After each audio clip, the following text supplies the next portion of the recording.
Now, when you first start the game, you're only going to have a few things on your hotbar: the pick, an axe, and the add tool. In your inventory, there's a claim pack that you can unpack, which also has the delete tool and the heal tool, as well as a few starting torches that you can put on your claim so it's not quite so dark at night. Once you have the capability to manipulate voxels, you're going to want to be able to know how to do that. What we have here is the material picker. What's being demonstrated to you right now is on the grid building versus off the grid building. You use the G key to be able to toggle between on the grid and off the grid. So when you're on the grid, see how the block is moving right now through the video? That's on the grid. It's really easy to manipulate. It's honestly the easiest way to build. But sometimes it's really, really useful to be able to build 1 or 2 voxels off of whatever the normal grid is. You just hit G, tap off of that, and you can do it. Sometimes you don't actually want to lay down cubes, though. You want to use spheres, whether it's to smooth or delete or whatever it is. You can toggle between sphere and cube really easily by just clicking the C key. So G for grid and C for cube, if you want to think about it that way. This works for all of them. You can delete with stuff. You can change the voxel brush size. I'm sure most of you know from watching the other videos with the mouse wheel. Just mouse wheel up and down, and you can change the brush size.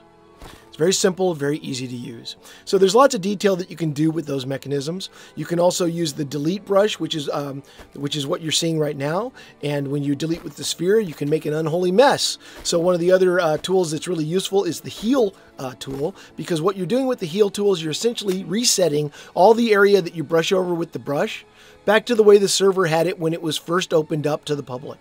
So it's kind of like a big erase brush. You're going to fill it in back to the way it was originally.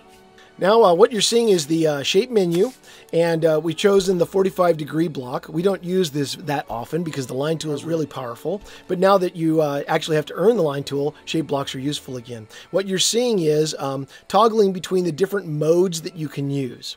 You do that by shift tabbing.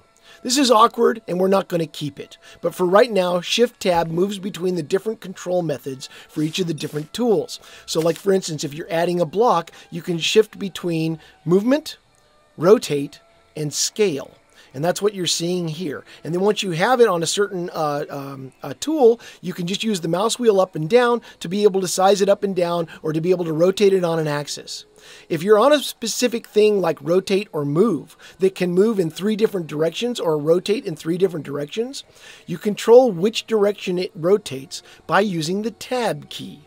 So Shift plus Tab to be able to change the mode, and Tab to be able to change the axis. Yes, we know, awkward. There's a much cooler feature coming down the road. It's just not done yet, so you got the quick and dirty version for now.